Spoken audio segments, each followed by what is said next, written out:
बकरा बकरी चराने वाला। एक छोटे से गांव में एक युवक रहता है। उसका नाम चकमा था। वो भेड़ों को चराकर जीता था। वह बेचारा बहुत ही बहरा था। किसी ने भी कुछ बोला तो उसको कोई भी सुनाई नहीं देता था। उसके माँ बाप उसको कुछ बताना चाहते तो उसको इशारा करके बताते थे।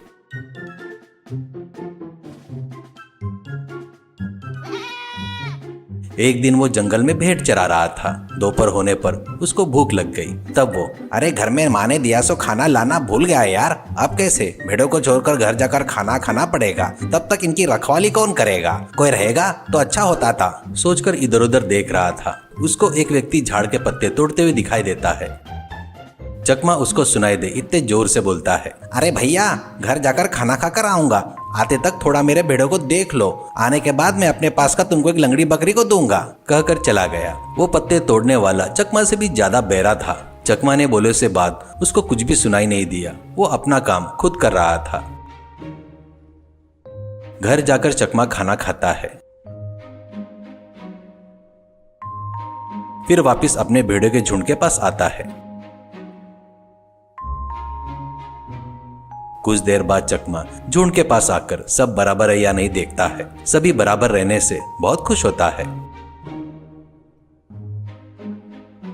बाद में एक लंगड़े बकरे को लेकर पत्ते तोड़ने वाले से, भाई मेरे झुंड को इतने देर से देखने के लिए धन्यवाद। मैंने बोला वैसे ही लंगड़ा बकरा दे रहा हूँ, लेकर जाओ, ऐसा कहता है। पर उसको एक शब्द भी सुनाई नहीं दे रहा था और वो मन में, अरे ये क्या है? इसके बकरे को मेरे मुंह पर रखकर कुछ बोल रहा है करके सोचकर, क्या है रे बकरी का लफड़ा? मुझे कुछ भी नहीं पता, जा करके कहता है। तो चकमा, वो बात नहीं है भैया, मैं अपने बात से पलटने वाला नहीं हूँ। तुमको लंगड़ी बकरी देता बोला था ना, वो यही है। अच्छे से देखो, इसका एक पैर नहीं है।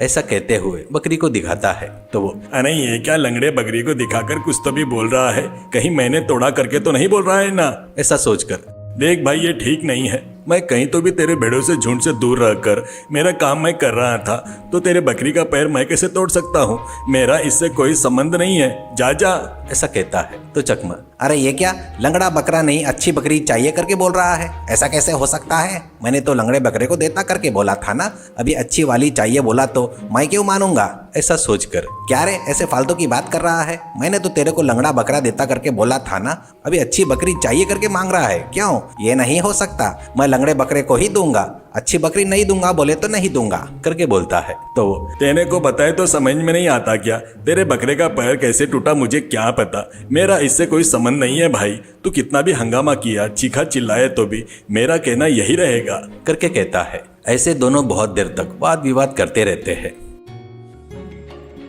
उस गांव के सरपंच का उस दिन घर में पत्नी से झगड़ा होता है। वो पत्नी से, तू 100 बार बोल या लाख बार बोल, गलती तूने ही की है, मेरा कोई संबंध नहीं है। ईमानदारी से गलती मान ले, नहीं तो मैं खाना नहीं खाऊंगा बस, कहकर घर से बाहर आकर कुर्सी में बैठ जाता है।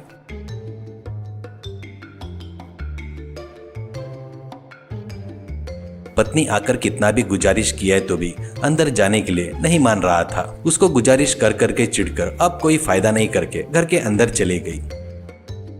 सरपंच, इसे कितना गुरूर है, नहीं तो क्या मुझे ही कहती है क्या? क्या वो अपनी गलती मानकर माफी मांगते तक मैं ऐसा ही अटल रहूंगा, करके सोचता है।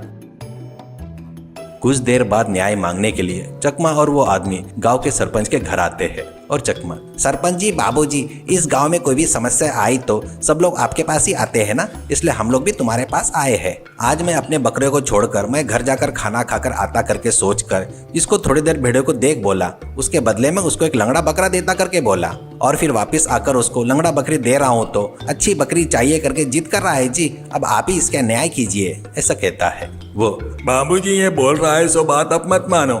आज मैं पत्ते तोड़ने के लिए जंगल गया था। असल में मैंने वहाँ पर उसको या उसके भेड़ों को नहीं देखा था जी। वैसे रात तो मेरे पास एक लंगड़े बकरी को लेकर मेरे पास आकर उसका पैर मैंने तोड़ा करके मेरे ऊपर आरोप लगा रहा है। ये अन्याय है करके बता रहा हूँ तो भी नहीं सुन रहा है। असल में उन भेड़ों से मेरा कोई संबंध नहीं है। कृपया करके आप ही मुझे न्याय दिलाओ, ऐसा कहता है। ये सब सुनता है पर सरपंच इन दोनों से भी ज्यादा बहरा था।